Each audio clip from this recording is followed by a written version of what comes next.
Hello বন্ধুরা, আমি শুভ্রা রান্নাঘরে ভুরিভোজ চ্যানেলে আপনাদের স্বাগত জানাই। আজকে আমি বানাবো রেস্টুরেন্ট স্টাইলে পনির বাটার মশলা, তাও আবার ঘরোয়া উপকরণ দিয়ে বানাবো। আর খেতে কিন্তু ভীষণ ভালো হয়। লুচি, রুটি, পরোটা, নান, তন্দুরি বা রুটির সাথে কিন্তু ভীষণ ভালো লাগে। চলুন তবে রেসিপিটা দেখে নেওয়া যাক।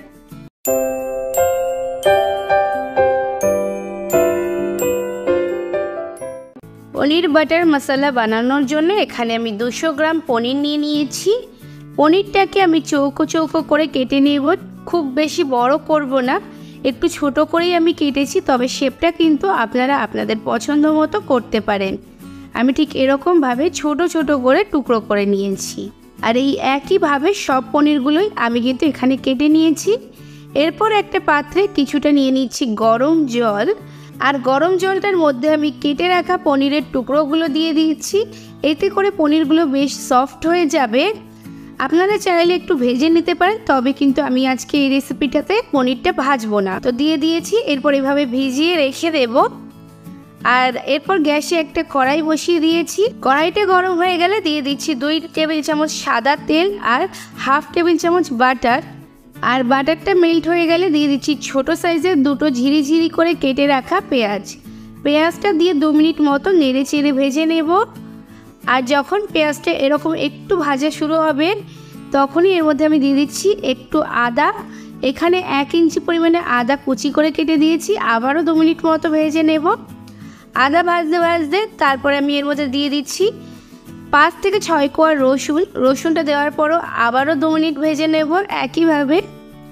আর রসুনটা একটু ভাজা হয়ে গেলে আবার এর মধ্যে দিয়ে দিচ্ছি 8 থেকে 10টা কাজু বাদাম। কাজু বাদামটা দেওয়ার পর আবারও 2-3 মিনিট মতো একটু নেড়ে চেড়ে ভেজে নেব। তারপর এর মধ্যে দিয়ে দিচ্ছি মাঝারি সাইজের 2টো টমেটো। এই রেসিপিতে টমেটোটা কিন্তু একটু বেশিই লাগে। তো টমেটোটা দিয়ে আমি নেড়ে চেড়ে ভেজে নিচ্ছি। টমেটোটা একটু মোটা মোটা করে কেটেছি। দিয়ে দিলাম হাফ চা চামচ লবণ, যাতে টমেটোটা তাড়াতাড়ি সফট হয়ে যায়। আর 2-3 মিনিট মতো একইভাবে নেড়ে চেড়ে ভেজে নেব।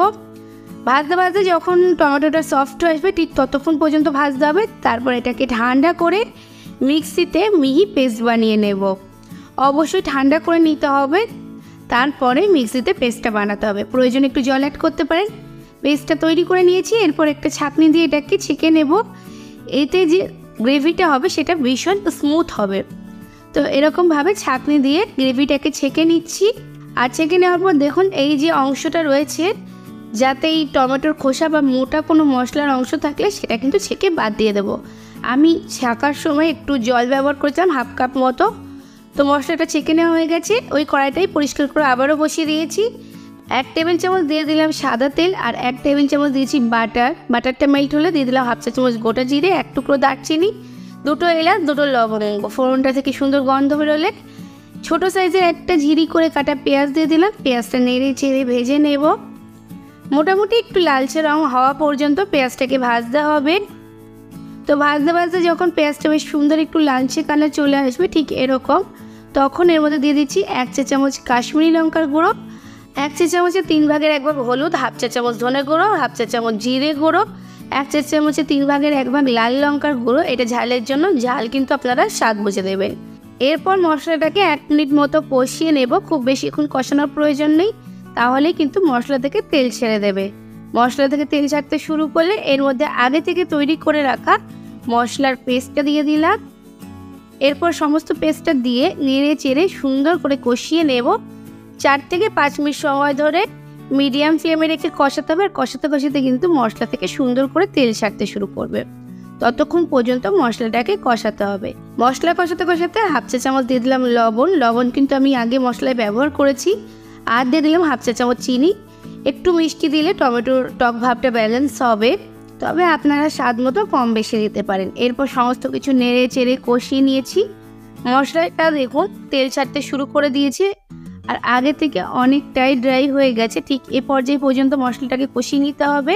এরপর দিয়ে দিলাম 1 কাপ পরিমাণে জল। আমি পনির ভেজানোর যে জলটা ছিল সেখান থেকেই দিয়েছি। সমস্ত কিছু নেড়ে চেড়ে মিশিয়ে নিচ্ছি। আর গ্রেভিটা ফুটতে শুরু করেছে, তো আমার আরও একটু ঝোলের প্রয়োজন ছিল, তাই ওই জলটাই আরও একটু দিয়ে দিলাম। আর পনিরগুলো জলের থেকে তুলে দিয়ে দিলাম। সমস্ত কিছু নেড়ে চেড়ে মিশিয়ে নিচ্ছি। আর নেড়েচেড়ে মিশিয়ে নেওয়ার পর গ্যাসের ফ্লেমটা লোতে রেখে 2 থেকে 3 মিনিট সময় ধরে এটাকে কিন্তু ফুটিয়ে রান্না করে নেব। লো ফ্লেমে রেখে রান্না করব। চাইলে আপনারা ঢাকা চাপা দিতে পারেন, তবে আমি আর ঢাকাটা চাপা দিইনি। 2 থেকে 3 মিনিট মতো রান্না করে নিয়েছি। এতে ফ্লেভারগুলো পনিরের মধ্যে খুব ভালোভাবে ঢুকে গেছে। একদম শেষে দিয়ে দিলাম 1 টেবিল চামচ কাসুরি মেথি, 2 টেবিল ঘরে তৈরি ক্রিম। দুধের শটটাকে আমি ভালো করে ফেটিয়ে নিয়ে দিয়েছি, আপনারা চাইলে ফ্রেশ ক্রিমও দিতে পারেন। তার সাথে দিয়েছি 1 চা চামচের 4 ভাগের 1 ভাগ গরম মশলা। সমস্ত কিছু নেড়ে চেড়ে মিশিয়ে নিয়েছি। এরপর গ্যাসের ফ্লেম অফ করে দিয়ে ঢাকা চাপা দিয়ে স্ট্যান্ডিং টাইম দেবো 5 মিনিট মতো। তারপর সার্ভ করে দিচ্ছি গরম গরম। রুটি, পরোটা, নান, তন্দুরি, রুমালি রুটি বা পোলাও, রাইস যে কোনো কিছুর সাথে এই রেসিপিটা কিন্তু দুর্দান্ত লাগে। আপনারা অবশ্যই বাড়িতে একবার এইভাবে পনির বাটার মশলা বানিয়ে দেখবেন। আর আমাকে কমেন্টস করে জানাতে কিন্তু একদম ভুলবেন না আপনাদের রেসিপিটা কেমন হয়েছিল। আর যদি আমার আজকের রেসিপিটা ভালো লেগে থাকে তবে লাইক শেয়ার করে অন্যদের দেখার সুযোগ করে দেবেন। আর যদি এখনও আমার চ্যানেলটাকে সাবস্ক্রাইব না করে থাকেন তাহলে তাড়াতাড়ি সাবস্ক্রাইব করে পাশে থাকা বেল আইকনে ক্লিক করে দেবেন, যাতে পরবর্তীকালে চ্যানেলে যখন নতুন কোনো রেসিপির ভিডিও আপলোড করব সবার আগে আপনাদের ফোনে নোটিফিকেশান পৌঁছে যায়। আজকে এই পর্যন্তই, আবার আসবো অন্য কোনো দিন অন্য কোনো রেসিপি নিয়ে। ততক্ষণ ভালো থাকবেন, সুস্থ থাকবেন।